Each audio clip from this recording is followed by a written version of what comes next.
So you'll see here I've got a cymbal stand which you're going to set up a very similar way to how you set up the base of your snare drum stand. It's the same principle, open the legs out, not too wide, not too narrow. Get the stand to a comfortable height for you to set it up, and you'll notice that your cymbal stand should come with felt like this, and it should also come with a piece of plastic, a plastic tubing which looks something like this. Now, you're going to first of all put your first felt onto the stand. Then you'll place your plastic tubing, as so. Then your cymbal goes here, in between one felt and the other felt to protect the cymbal, and you must make sure you put the plastic tubing to stop the cymbal from scratching on the stand itself. So I'll put the cymbal on. And the top felt goes on, and then you'll have a simple wing nut which you just screw on the top there. It's important to remember that your cymbal shouldn't be too tight. If you tighten them too much, the cymbal won't vibrate and it will sound noticeably different.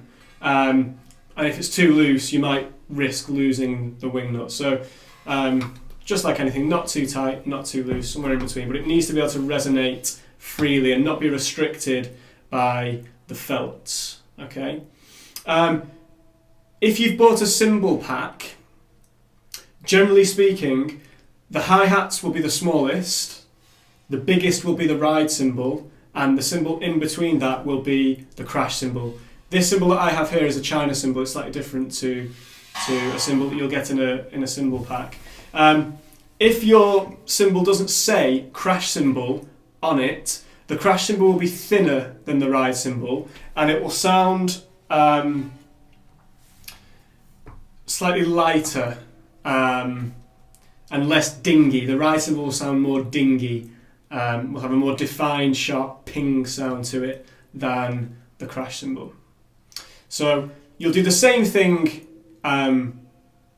again, because you'll have two cymbals. You'll have the crash cymbal and the ride cymbal. Make the crash cymbal higher, so it's going to go slightly overhang slightly your hi-hats and your high tom. If you look at as I said, the image of my drum kit here, you'll see exactly what I mean.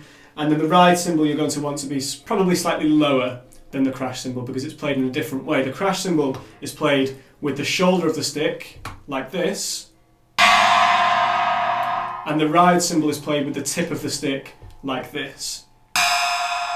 So you need to set up your stands to enable you to do that.